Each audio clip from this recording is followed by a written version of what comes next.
Plan ছিল, কি programme ছিল, তার উদ্দেশ্য কি ছিল, এর মেসেজটা যদি আমরা বুঝি তাহলে ইমাম হুসাইন রাদিয়াল্লাহু আনহু আল্লাহ তাআলার কথাকে,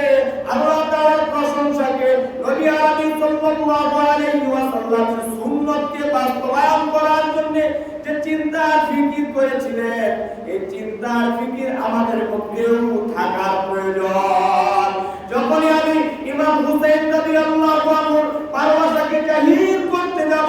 তখনই যেন আমি জেনে নেই ইমাম হুসাইন রাদিয়াল্লাহু আনহুর পোশাক কেমন ছিল, তার ব্যবহার কেমন ছিল, তার কথাবার্তা কেমন ছিল, তার তবিয়ত কেমন ছিল, সে কি সুন্নতে নববীর আদর্শে উজ্জীবিত ছিল কিনা।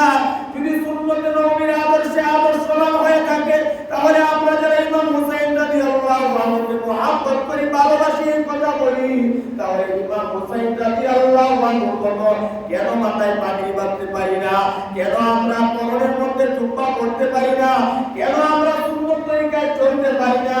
তার মানে পোশাক যদি আরেক রকম হয়, কথা